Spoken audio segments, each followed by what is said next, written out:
vamos a conversar con la doctora Melba Cruz, directora general de salud, sobre esta decisión que se ha tomado. Doctora, buenos días. Hola, doctora. Su micrófono para poder escucharle. Su micrófono y su cámara para poder verla también. Pero está ahí. Sí, sí está. Ahí viene. Doctora Melba, buenos días. Bienvenida. Buenos días, ¿cómo están? Bien. Preocupado, doctora. O sea, ¿Por qué? ¿qué pasó en Panamá que el ministro anunció la Es una declaración alerta. de Una la alerta alerta? epidemiológica. ¿Pero qué? ¿Pasó algo en Panamá? No, en Panamá no ha pasado nada. Sin embargo, esta alerta se emite ante las diversas comunicaciones de la Organización Mundial de la Salud, el Centro de Control de Enfermedades de Estados Unidos, sobre la detección de casos de viruela del mono, ¿verdad? Monkeypox, en Europa y en algunos países de América, en ese momento, pues, Estados Unidos y Canadá, pero han habido, pues, sospechas en otros países como Argentina, Colombia, y entonces se emite esta alerta con el fin de poder captar y abordar oportunamente aquellos casos que pudieran considerarse sospechosos. Y más que todo, esta alerta se hace con el objetivo de alertar a las instalaciones de salud, tanto públicas como privadas, a nivel nacional, sobre la situación de los casos de viruela de mono reportados en varios países del mundo, a fin de que se identifique, se pueda identificar, notificar, investigar casos compatibles que se puedan presentar en el país e implementar oportunamente las medidas de prevención y control y el tratamiento en caso de que se den algunos casos. Doctora, ¿esto es algo nuevo o ya era conocido desde antes? Bueno, la viruela del mono es una zoonosis causada por el virus de la viruela símica, que pertenece al mismo virus de variola y de la viruela humana, que ya fue erradicada en 1968. Esta viruela se detectó por primera vez en los seres humanos en 1970 en la República del Congo, en un niño de 9 años. La humana, como bien le digo, pues se había erradicado en 1968.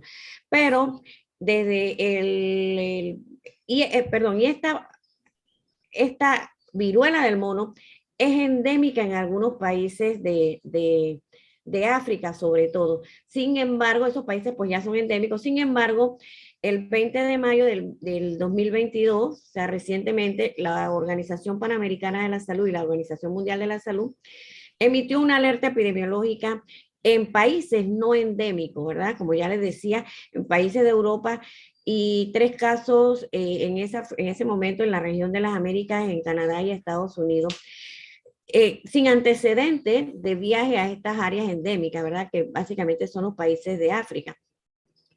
Entonces, a raíz de esta alerta, pues todos los países tenemos que irnos preparando y también hacer a la alerta para que nuestras instalaciones estén preparadas. Nosotros pues tenemos una vigilancia activa, hemos reforzado nuestros puntos de entrada. Igualmente hemos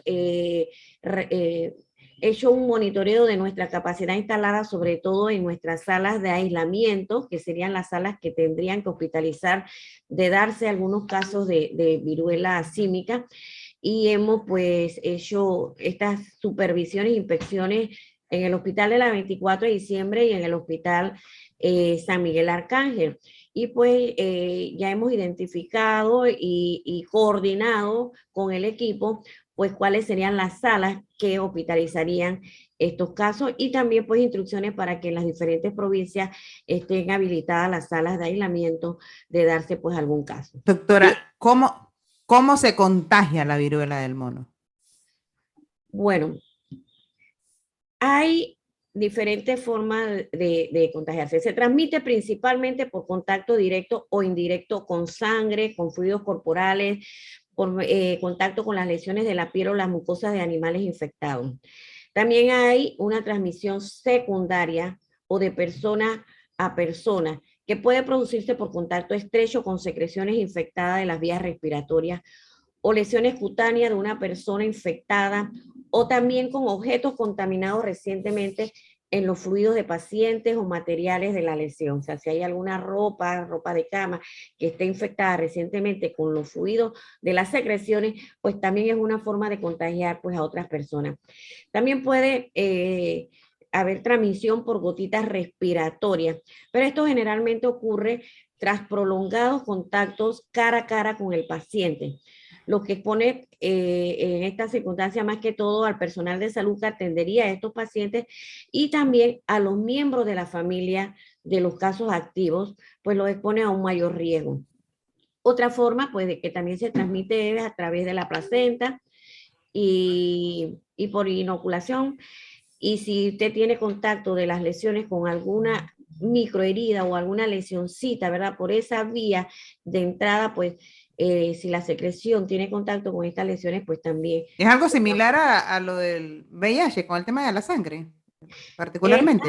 es algo muy similar a la varicela, ¿verdad? Que tenemos diferentes etapas, tenemos la mácula, ¿verdad? Tenemos la pápula y después las vesículas y las pústulas. Entonces, la lesión estas lesiones, ¿verdad? Si tenemos contacto con ella, pues son las que más rápido producen. También, Y ajá. dígame algo, doctora, ¿y hay personas más vulnerables a poder contagiarse de esta enfermedad? Llámese personas con enfermedades crónicas, como ha pasado con el COVID, que esas son las personas que más se deben cuidar porque la afectación después de contagiarse pudiera ser grave. O sea, ¿hay posibilidad de que haya gente con más riesgo de contraer la enfermedad? Sí, hay que cuidar mucho a los niños. Esta es una enfermedad autolimitada, ¿verdad?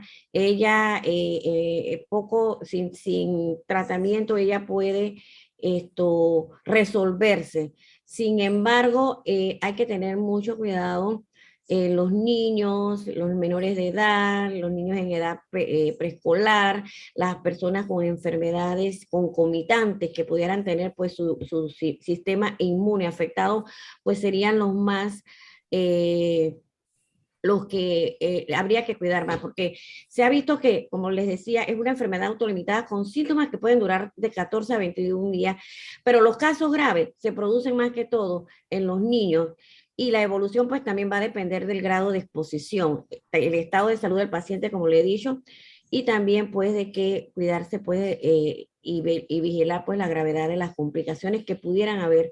Doctora, cuando esta historia comenzó a hacer noticia hace 1 o 2 semanas, que veo que ya no se menciona tanto, ni siquiera usted lo está mencionando, se dijo, y quiero aclarar eso para beneficio de todos los que la estamos escuchando, se dijo que los primeros brotes se dieron entre hombres que habían practicado la homosexualidad.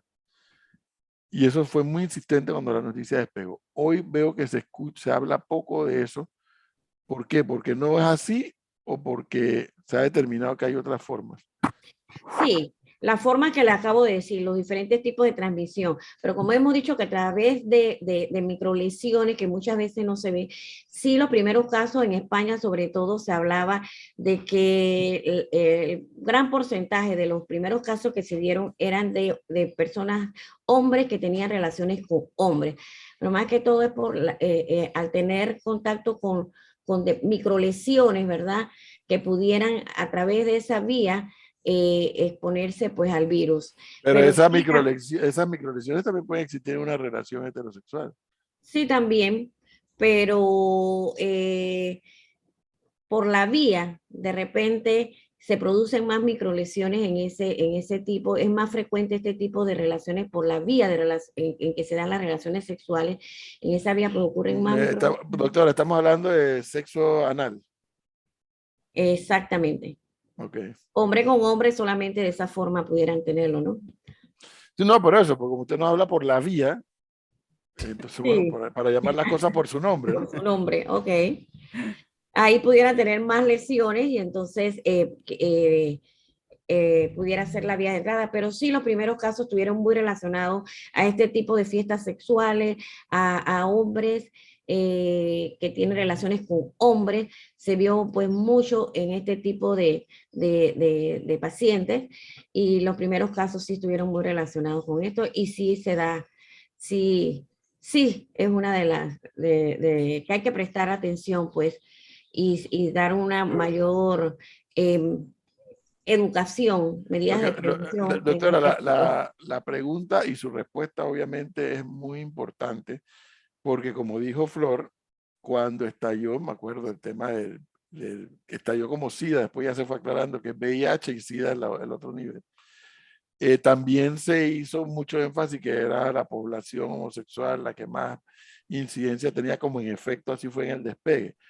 Hoy ya se sabe que el VIH puede ser transmitido también en una relación entre hombre y mujer, Sí, claro, no exclusivamente entre hombre con hombre. así es. Pero como bien dice usted, los primeros casos que se documentaron básicamente mencionaban pues este tipo de relación hombre con hombre, por lo que pues hay que tener también eh, mucho cuidado en este grupo de edad. Recuérdense que este tipo de contacto, ¿verdad? Cuando nosotros hablamos de contacto, cuando es una persona que estuvo expuesta en diferentes contextos probables o confirmados de la viruela, en tanto en los periodos infecciosos, que va desde el inicio, comprendido desde el inicio de los síntomas hasta que ya, hasta que ya pues se caen todas las cosas que se resuelven y ya pues ya no hay probabilidades de contagio. Pero estas exposiciones pueden ser de diferentes formas. Pueden ser, como ya les decía, exposición si no tenemos protección respiratoria, porque esto, vuelvo y repito, más se da en los trabajadores de la salud, porque el contacto tiene que ser bastante estrecho y por tiempo prolongado. El contacto físico directo, incluido en este caso, como bien decían ustedes, el contacto sexual y el contacto con materiales como la ropa o ropa de cama. Esto básicamente son las tres formas de exposición o de contacto que se presentan. Y es muy importante también, pues, en el contacto sexual por la misma, la misma relación que produce microlesiones. Esa, pues, es una vía que es una de las vías más importantes para el contagio de esta enfermedad. Doctora, ¿a partir de cuándo, después de que la persona se ha contagiado de la viruela del mono, empiezan a salir los síntomas y cuáles son esos síntomas?